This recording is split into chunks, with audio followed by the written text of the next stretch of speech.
جو لوگ اللہ حفاظت فرمائے اجتماعی ذمہ داری سے الگ ہو کر یہ چاہتے ہیں کہ لڑائی کے ذریعے سے ہم اصول پر کام کو لے آئیں، کہیں کہ اصول کے لڑنا سب سے بڑی بے اصولی ہے۔ آپ صلی اللہ علیہ وسلم کا مزاج یہ تھا کہ آپ نئے آدمی کو اصول بڑی نرمی کے ساتھ سکھلایا کرتے تھے۔ آپ صلی اللہ علیہ وسلم کی مسجد میں ایک صاحب نے پیشاب کیا، صحابہ دوڑے پیشاب سے اس کو روکنے کے لیے، میں کہ نہیں پیشاب پورا کرنے دو۔ کیوں؟ مسجد ناپاک ہو رہی ہے، کیوں نہ روکا جائے؟ اس کو روکا جائے نہیں بلکہ اس کو تو مارا جائے کہ مسجد پیشاب کر رہا ہے۔ فرمایا کہ نہیں، اس کو پیشاب سے روکنا نہیں ہے، کیونکہ مسلمان کو اذیت دینا حرام ہے، اور ایک مسجد کا اور مسجد بیت اللہ سے ادنا ہے، بیت اللہ مساجد سے اعلیٰ ہے، اور ایک مسلمان کا مقام بیت اللہ سے بھی اعلیٰ ہے۔ وہاں ایک مسلمان کا مقام بیت اللہ سے اعلیٰ ہے اور ساری مسجدیں بیت اللہ سے ادنا ہیں، تو ایک مسلمان کے مسجد پیشاب کرنے پر اس کا پیشاب نہیں روکا جائے گا، بلکہ اسے پیشاب پورا کرنے دو، اور یہ پیشاب کر چکے تو ایک پانی کا ڈول یہاں بہا دو۔ آپ صلی اللہ علیہ وسلم نے یہ کیا کہ پانی کا ڈول وہاں بہا دیا، اس کو بلا کر سمجھایا کہ مسجدیں عبادت کے لیے، دعوت کے لیے، تعلیم و تعلیم کے لیے، ذکر و تلاوت کے لیے ہیں، مسجدیں اس کام کے لیے نہیں بنائی جاتی۔ یہ ہم عرض کرتے ہیں کہ اصول سکھلانے کے لیے، اصول پر لانے کے لیے سختی کہیں نہیں ملے گی۔ اس لیے اللہ تعالیٰ نے آپ صلی اللہ علیہ وسلم کو یہ فرمایا ہے کہ آپ اپنے بازو جھکائیں ایمان والوں کے لیے، اور یہ بھی فرمایا ہے کہ اللہ تعالیٰ کی رحمت ہے کہ نبی تمہیں نرم مل گئے، فَبِمَا رَحْمَةٍ مِّن اللَّهِ لِنتَ لَهُمْ۔ اس لیے حضور اکرم صلی اللہ علیہ وسلم نے صحابہ کے ساتھ اس نرمی کے ساتھ صحابہ کو تعلیم دی ہے، بلکہ فرمایا انا لکم بمثل والد اعلمکم، کہ میں تمہیں سکھانے والا باپ کی طرح ہوں۔ جو شفقت باپ کی بیٹے پر ہوتی ہے وہ شفقت معلم کے متعلم پر اور داعی کی مدعو پر آپ صلی اللہ علیہ وسلم کی آپ کے صحابہ پر تھی۔ اس لیے آپ صلی اللہ علیہ وسلم بہت سی غلطیاں ہوئی صحابہ سے، آپ صلی اللہ علیہ وسلم نے ان غلطیوں پر یہ صحابہ کے لیے استغفار کیا کہ آپ کو استغفار کا حکم ہے اور درگزر کا حکم ہے۔ ایک صحابی تھے حاضر علی بلتع، ان سے بہت بڑی غلطی ہوئی، بہت بڑی بے اصولی ہوئی۔ انہوں نے مکے والوں کو خط لکھ دیا کہ محمد صلی اللہ علیہ وسلم تم پر حملہ کی تیاری کر رہے ہیں۔ کافروں کو خط لکھ دینا گویا کہ ایک جاسوسی کی ہے انہوں نے کہ آپ صلی اللہ علیہ وسلم کے مکے پر حملے کی خبر کر دی۔ وہ خط چلا مدینے سے، اللہ نے وحی صاحب کو بتا دیا کہ وہ خط عورت لے کے جا رہی ہے، اسے واپس منگوائیے۔ آپ نے فوراً حضرت عثمان کے محتاج کو جاؤ خط لے کر آؤ۔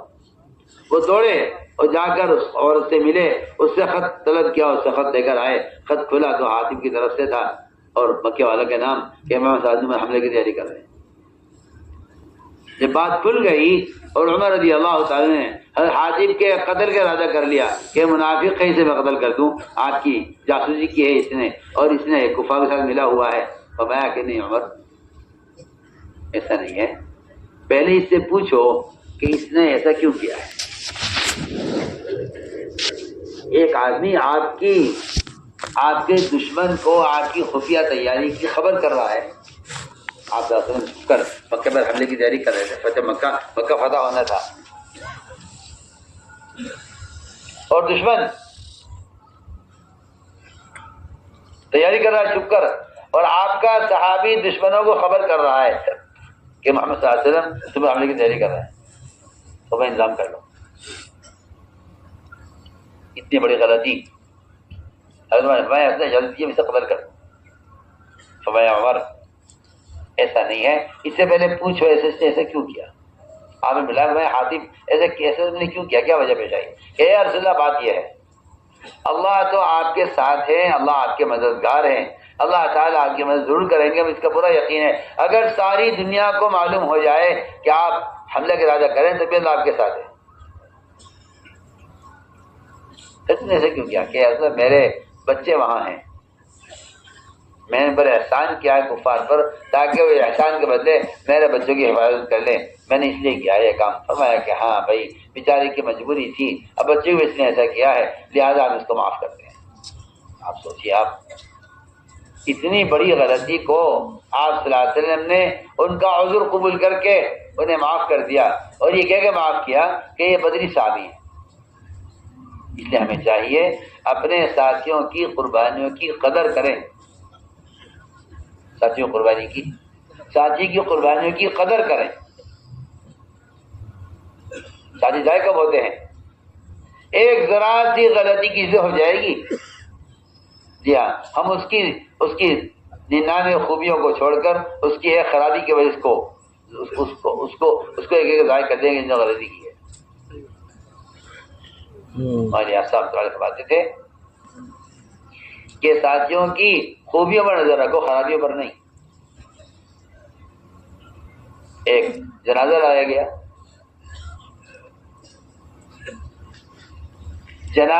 گیا تو برے آدمی کا جنازہ تھا، وہ آدمی بزاری مشہور تھا۔ عمر رضی اللہ تعالیٰ نے آپ آدمی کو روک دیا وہاں پڑھانے سے کہ آپ اس کے مان نہ پڑھائیے، اس کو ہم پڑھا کے دفن کر دیں گے، آپ اس کی جنازے پر مت آئیے۔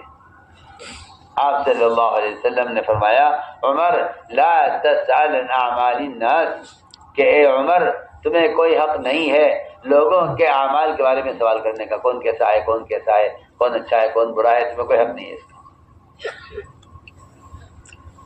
تم مجھے نماز سے روک رہے ہو اس لیے کہ یہ آدمی اچھا نہیں ہے، تم سوال کر سکتے ہو فطرت کے بارے میں کہ یہ جنازہ مسلمان کا یا غیر مسلم کا ہے۔ اگر غیر مسلم کا جنازہ ہے تو تم روک سکتے ہو مجھے، اگر مسلمان کا جنازہ ہے تو تم مجھے روک نہیں سکتے، کیونکہ تمہیں کوئی حق نہیں ہے لوگوں کے اعمال کے بارے میں سوال کرنے کا۔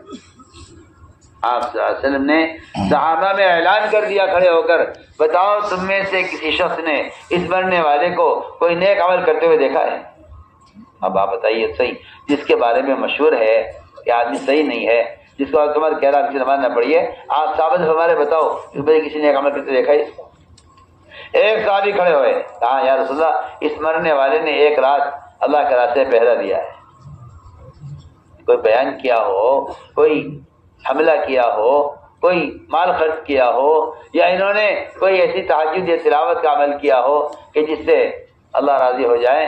انہوں نے کہا جی انہوں نے انتظامی امور میں سے ایک کام کیا ہے کہ انہوں نے صرف ایک رات اللہ کے راستے پہرا دیا ہے۔ فرمایا کہ جو آنکھ اللہ کے راستے میں پہرا دینے میں جاگی ہے وہ آنکھ جہنم کی آگ نہیں دیکھے گی۔ فرمایا کہ بس عمر پیچھے ہٹ جاؤ، میں اس کے نماز پڑھاؤں۔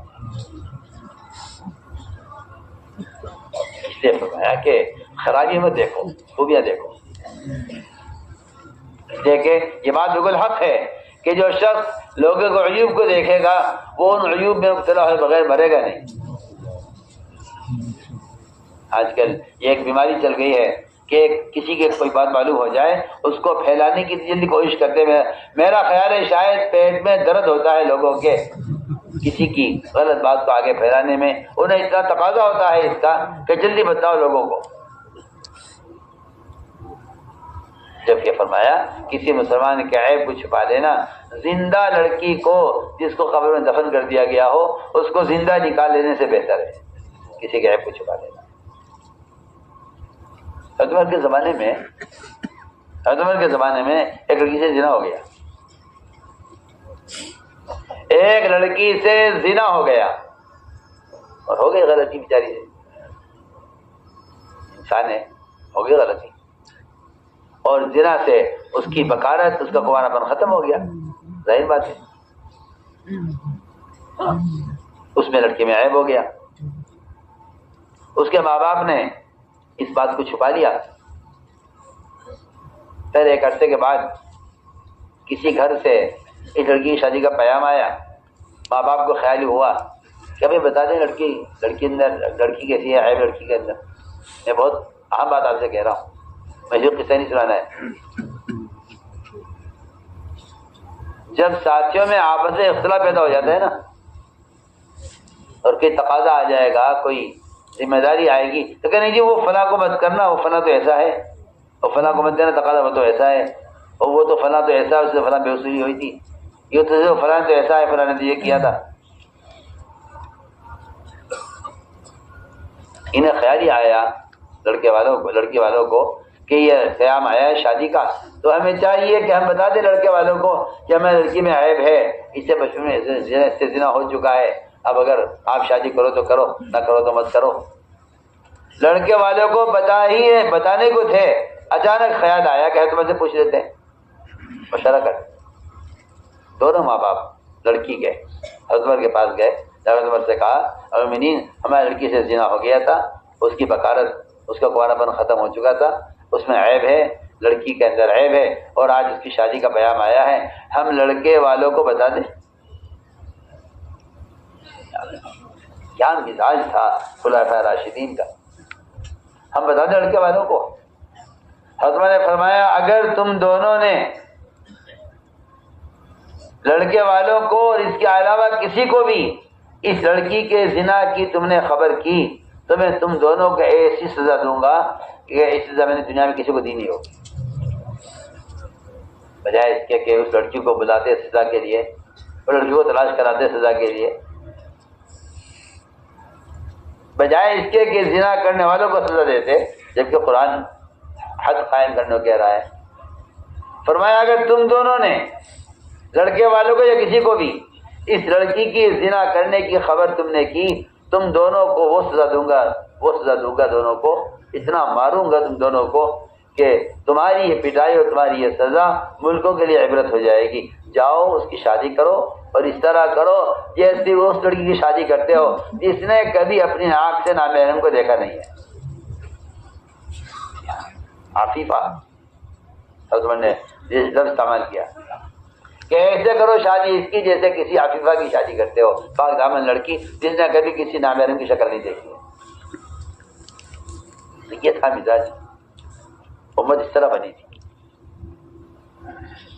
تو میرے عزیز دوستوں کو یہ ایک مزاج ہے امت کے بننے کا، اور ایک اسلوب ہے یہ، اور جب شیطانیت اور حسد اور اختلاف پیدا ہو جاتا ہے تو پھر تو تہمتوں کی بھرمار ہوتی ہے، اور اگر کوئی عیب کسی پہ ہے بھی تو اس کو اتنا اچھالا جاتا ہے کہ وہ عجیب بات ہے کہ عیوب کے بیان کرنے سے لوگوں منکرات عام ہوتے ہیں۔ یا ایک منکر کے عام ہونے کی، منکر کے پھیلنے کی وجہ یہ بھی ہے کہ لوگ بجائے لوگوں کی نیک باتوں کو نقل کرنے کے لوگوں کے برے اعمال کو نقل کرتے ہیں۔ فرمایا کہ اصول کو بیان کرنے سے چلتے ہیں، اس لیے غلطی کرنے والے سے مذاکرہ کرنا ہے، مواخذہ نہیں کرنا ہے کہ مواخذہ ہے کہ مذاکرہ، ان سے غلطی ہو گئی ہے ان کو بتا دو کہ بھائی صحیح بات کیا ہے، مواخذہ نہیں کہ ان کی پکڑ کرو۔ لست علیہم مسیطر، نبی جی آپ کو میں دروغہ نہیں بنایا کہ آپ ڈنڈا لے کر ان کی خبر لیں، آپ تو مذکر ہیں، آپ تو یاد دلاتے رہیے ان کو، اور جو غلطی سے ہو رہی ہے آپ ان کے لیے استغفار کرتے رہیے۔ اس لیے میں نے عرض کیا کہ عیب تلاش کرنا مسلمان کا، کیونکہ مسلمان کا عیب دیکھنا اور دیکھ کر کسی کو بتانا یہ بالکل ایسا ہے جیسا کوئی آدمی سو رہا ہو اور سوتے میں اس کا سطر کھل جائے اور آپ لوگوں کو بلا کر اس کا سطر دکھلائیں کہ دیکھو اس آدمی کا سطر کھلا ہوا ہے۔ میں کہتا ہوں بالکل ہے بیان کرنا کسی کا ایسا ہے، کیونکہ جس آدمی سے گناہ ہو گیا ہے وہ تو بیچارہ سونے والے کی طرح، اسے گناہ کی یا تو گناہ کی خبر نہیں ہے، یا شبد اس پر غالب آ گئی ہے، یا اسے گناہ انجانے میں ہو گیا ہے، یہ گناہ کرنے والے سونے والے کی طرح ہے، اور آپ اے بیان کرنے والے آپ اس کے سطر کھلا ہوا دیکھ کر لوگوں کو بلا کے دکھا دیں گے دیکھو اس کا سطر کھلا ہوا ہے۔ فرمایا کہ اس کے سطر کو اس طرح ڈھانک دینا چاہیے کہ اس سونے والے کو وہ یہ بھی بتانا چاہیے کہ آپ نے دیکھا ہے۔ کسی کو جگانا کہ اٹھ جائیے آپ کا سطر کھلا ہوا ہے، اس کا مطلب یہ ہے کہ آپ اس کو بتا رہے ہیں کہ میں نے آپ کا سطر دیکھا ہے۔ سنیے تو صحیح میں کیا کہہ رہا ہوں، ادب یہ ہے ادب۔ اگر سونے والے کا سطر کھل گیا ہے تو آپ اس طرح کپڑا ڈال دیں اس پر کہ سونے والے کو بالکل احساس نہ ہو کہ آپ نے دیکھا ہے۔ آپ بتائیے تو صحیح، جب سونے والے کو بتانا چاہیے کہ آپ نے دیکھا ہے تو باقی جاگنے والوں کو جا کر بتانا ہے کہ آپ نے عیب دیکھا ہے، یہ کتنی بڑی بد اخلاقی ہوگی، کتنا بڑا عیب ہوگا یہ کہ آپ کسی مسلمان کا عیب جا کے کسی کو بتائیں۔ اس لیے بات بالکل حق ہے کہ زنا کی خبر کرنے والا اللہ کے یہاں زنا کرنے والے سے زیادہ بدتر ہے۔ آپ تو کہتے ہیں تحقیق کریں گے، آپ کہتے ہیں ہم تحقیق کریں گے، مجھے تو تعجب اس بات پر لوگوں کی کہ ہم تحقیق کریں گے۔ علماء نے لکھا ہے جج کو بھی تحقیق کرنے کی اجازت نہیں ہے، قاضی کو بھی۔ سننے میں کیا کہہ رہا ہوں، قاضی کو بھی اجازت نہیں۔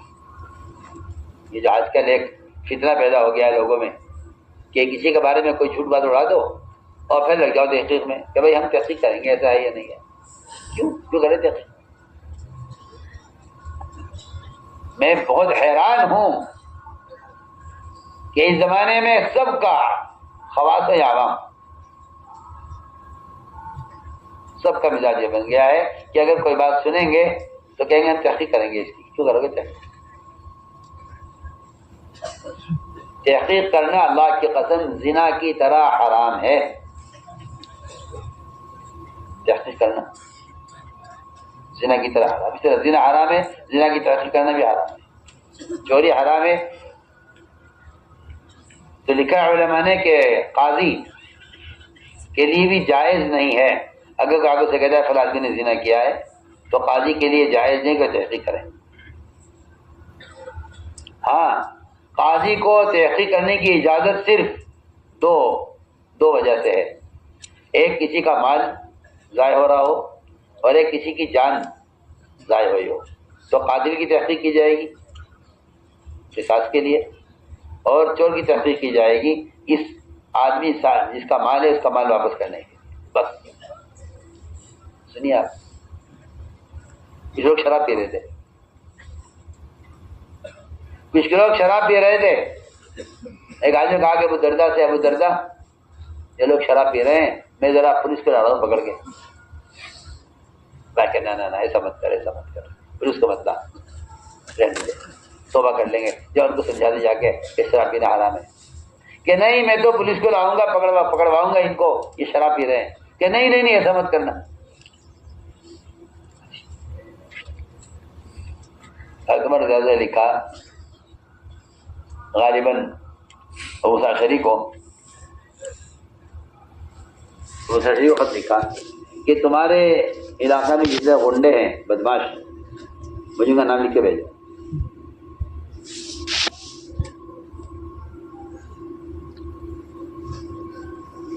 فساد کا مچانے والے اور دنگا کرنے والے ان کا نام مجھے لکھ کر بھیجو۔ موسیٰ شریف نے کہا بیٹا کہنے لگا ان سے، ابا جان میں بتاؤں گا ان کا نام کون کون ہے، میں بتاؤں گا ان کا نام، غنڈے ہمارے علاقے میں ملک شام میں کون کون ہیں۔ تو موسیٰ شریف فرمایا کہ بیٹے جب تم غنڈوں کے نام لکھنا تو اپنے نام سے شروع کرنا۔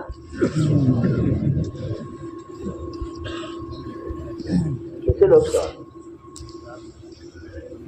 شروع کرنا، اپنے نام سے شروع کرنا، سب سے پہلے فہرست میں تمہارا نام ہونا چاہیے۔ کیوں بجائے آپ مجھے کیا سمجھتے ہیں؟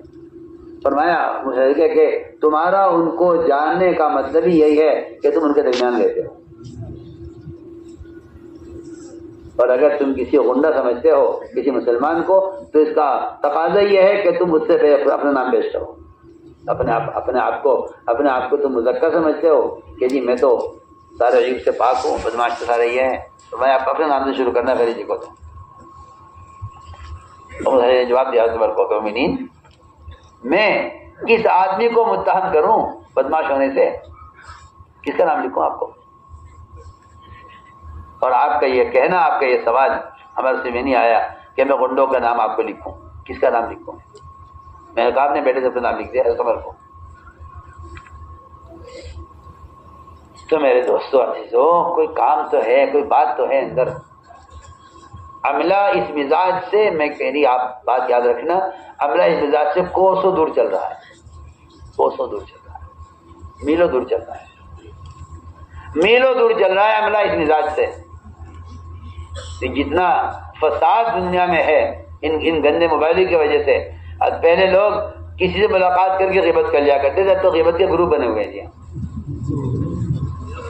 ایک امریکہ میں بیٹھا ہے، ایک ہندوستان میں بیٹھا ہے، ایک افریقہ میں بیٹھا ہے، ایک آسٹریلیا میں بیٹھا ہے، اور ایسا اجتماعی دسترخوان لگا ہوا ہے مسلمان کے گوشت کا اور ان کو احساس نہیں ہے بالکل. یہ کہتے ہیں ہم ٹھیک کر رہے ہیں، ہم ٹھیک کر رہے ہیں، ہم ٹھیک کر رہے ہیں. وہ تو جب آنکھ بند ہوگی پتہ چلے گا کہ تمہاری نیکیاں وہ جن کی میں عقیبتیں کی ہیں تمہاری نیکیاں کیسے لے اڑے. ایسے خالی ہوں گے یہ قیامت میں اپنے اعمال کی ترازو سے. ان کے پاس کوئی عمل نہیں ہوگا اللہ کے پیش کرنے کے لیے. یہ دھوکہ کھلے گا اس دن. بڑے خوش ہوتے ہیں لوگ غیبتیں کر کے اور بہتان باندھ کر، اور کرتے اس لیے ہیں، بہتان باندھتے اس لیے ہیں تاکہ یہ فیل ہو جائے، ان کا اعتماد ختم ہو جائے. میں تو آپ سے شروع میں کہہ چکا ہوں کہ محمد صلی اللہ علیہ وسلم کی نبوت کو ختم کرنے کے لیے کفار ملکوں کا سفر کیا کرتے تھے، اور اللہ تعالیٰ ان کے ہی کافروں کے ذریعے سے ایسی بات کہلوایا کرتے تھے کہ جس بات کی وجہ سے آپ صلی اللہ علیہ وسلم کی کافر تصدیق کرتا تھا. وہ کفار آپ کی تصدیق کرتے تھے، ان لوگوں کو چھٹایا کرتے تھے جو آپ کے خلاف آپ کی بات کو چھٹانے کے لیے ملکوں کا سفر کیا کرتے تھے. شروع میں عرض کر چکا ہوں. تو میرے دوستو عزیزو، سنی ہوئی خبر کو آگے بڑھا دینا یہ بہت، بس میں آپ سے کہتا ہوں مجھے سخت شکایت ہے اس بات سے کہ عملہ اس میں لگا رہتا ہے کہ یہ بات یہاں سنی ہے اس کو آگے بڑھا دو. اور حدیث میں آتا ہے کہ ایک آدمی کے جھوٹا ہونے کے اتنا کافی ہے کہ سنی ہوئی بات کو آگے نقل کرتے. کفا بالمرء کذبا ان يحدث بكل ما سمع. ایک آدمی کے جھوٹا ہونے کے لیے کافی ہے کہ سنی ہوئی بات کو آگے بڑھاتے. اتنا جلدی بڑھاتے ہیں آگے، اللہ مجھے معاف فرمائے، جس منٹ بعد ان کے پاس پہنچتی ہے اسی منٹ آگے بڑھا دیتے ہیں. جھوٹ کو پھیلانا، کہ جھوٹ کو پھیلانے والا بھی سب سے بڑا جھوٹا ہے. بلکہ میں تو کہتا ہوں کہ جس نے پہلا جھوٹ بولا ہے اس کا گناہ اتنا نہیں ہے جتنا جھوٹ کو نقل کرنے والے کا گناہ ہے. اس طرح زنا کرنے والے کا زنا اتنا نہیں ہے جتنا اس کو نقل کرنے والے کے ذمہ گناہ ہے. تو سنی بات کو آگے بڑھا دیتے ہیں. کیا میں نے سنا ہے حدیث میں یہ ہے کہ ایک آدمی کے جھوٹا ہونے کے لیے کافی ہے کہ وہ سنی بات کو آگے بڑھا دے. اس لیے فرمایا